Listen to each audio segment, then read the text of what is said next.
kanya. Bigyan gagagong gini. Parang ang laki niya, no? Ha? Ang laki niya. Wala gatid ba? Para sa isang Ang baby. dayag. Tsaka nagpintas tirupa na. Kamukha ni Maria? Kamukha ni Maria, di ba nanin na? Ang ganda si Maria. Kaya kung makialam yung mahal. Kulang doon, garbin lang yung ano. Yung, hindi ko mabasa eh. Huwag mo na lang first up. Ito ko. Alak mo. Kumilang. Sabi mo ba nga? May laki. Kaya maganda. Biglit yan. Hindi pa yan, hindi pa yan. Ayan. Ayan. So, nagpunta kami ng Batangas kanina. Ba't ang pangit ko dito sa screen? Hindi naman ganito itsura ko dito sa... Tsaka ng itsura mo, tayo. Nakahilamos ko lang kasi. So, nagpunta kami kanina ng Batangas. Ang nag-drive si David. Tapos, sa pagdadrive, sumabog yung gulong. Sumabog yung gulong. Expire na pala yung gulong ko sa likod. Kasi nung pina-check ko, yung nasa harapan naman na dalawa, okay pa naman daw, bago pa. Pero yung nasa likod, expired na. So, ayun, ang nangyari is, call ako ng tulong. So, tinawagan ko si Papa Jackson. Sabi ko, anong gagawin ko? Hindi ko alam mga ganito. Ay, nasa Pangasinan daw siya. Tapos yun, sabi niya tumawag daw sa Startol. So, tumawag ako sa Startol. Sabi ko, papunta naman po dito. Sabi, ay ma'am, naitawag na po. Sabi ko, ay may tumawag po sa inyo. So, si Pajak pa rin tumawag sa Startol. So, pinuntahan kami. Tapos, naayos naman yung gulong kanina. So, yun yung mga nangyari kanina. I joined your broadcast channel. Guys, help nga. Kasi, sabi nila, nakaka-reply daw doon. Pero hindi ko naman kasi nababasa yung mga reply nyo. So, sayang lang. Kasi baka isipin nyo nababasa ko. Hindi ko nababasa po. And, it was really meant to be like that.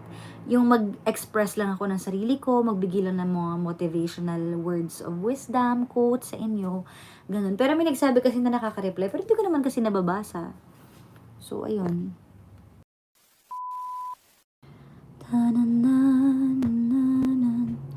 Sana sa birthday mag-travel ulit kayo, gift mo sa kanya. Wow, ang yaman ko Wala akong pang gift ng ganun. Pero may gift na ako sa kanya. Actually, binigay ko na sa kanya yung regalo ko dahil napaaga yung dating. So, sabi ko, magagamit niya yon. So, bigay ko na lang agad kaysa patagalin ko pa. Total, next week naman yung birthday niya. Yun. And I think, hindi siya magta-travel ng birthday niya because birthday yun ng mama niya. And at the same time, may travel na siya ngayong week, I think. Ngayong week or next week, may travel na siya. So, doble-doble naman. Ewan ko lang kung magta-travel pa siya. Lain mo, August 18 na ngayon. Pero itong August, marami-rami yung yung bakasyon. In fairness sa'yo, nagbuka na agad. At in fairness sa'yo, nag-set ka na ng date.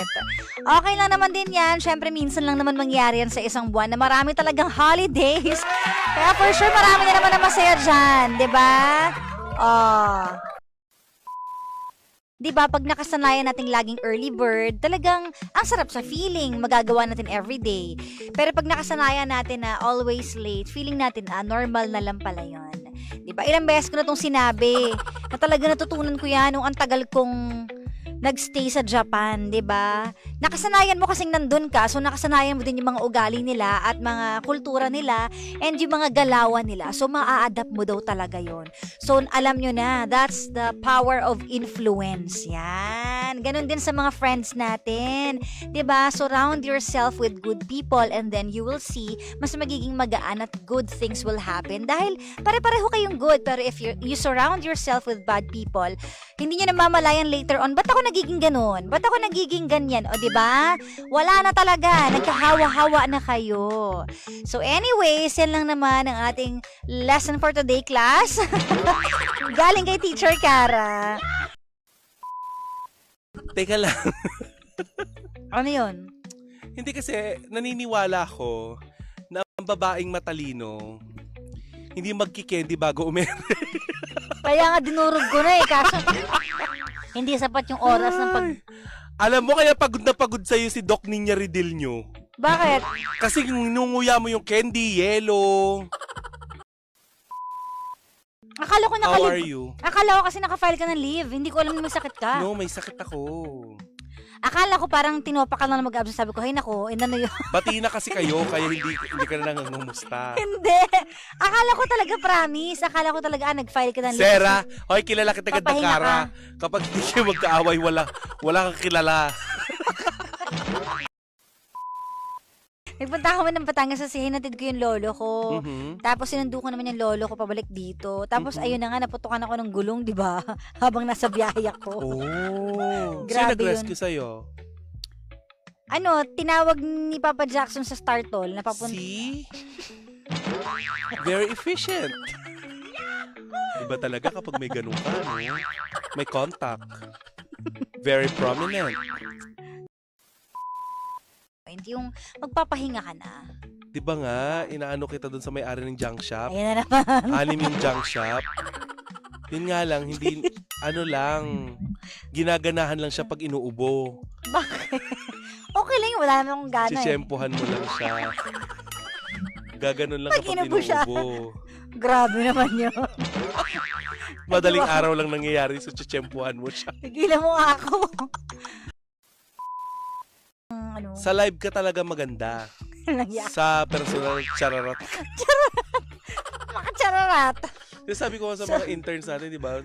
Tsaka Pagpasok ni Kara pa lang, sa di ba, ang personal. pangit ni Gara. Sabi niya, sa ulo. Sila paano? Wow! Pag ganun sila. Kanina pa ako nagme-make up, hindi kayo nagwawaw.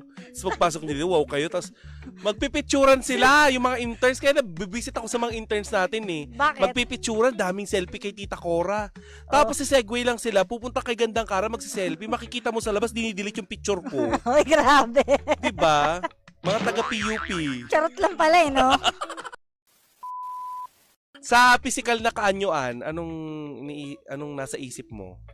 Sa physical, gusto ko po maputi. Ayaw Actually, mo, maputi? crush ko po si Ma'am Cara. Pero nyo, sa fan po talaga ako. Awkward. Awkward. Biglang gano'n. Talaga? Ganito? Fan po talaga ako ni Ma'am Tapos Cara. nilalait Nyo. mo ako kanina hindi pa. hindi ito ma-stay sa bahay. Oo. Lahat ka baliktaran. Maraming kapintasan yan, B. Magbabago din yung Ikaw, wala ka bang puputukan ngayong Lunes? Wala ka Wala. bang... Kanina ko pa, iniisip yun ang kinikwento mo eh. Nakikinig ako eh. Diba?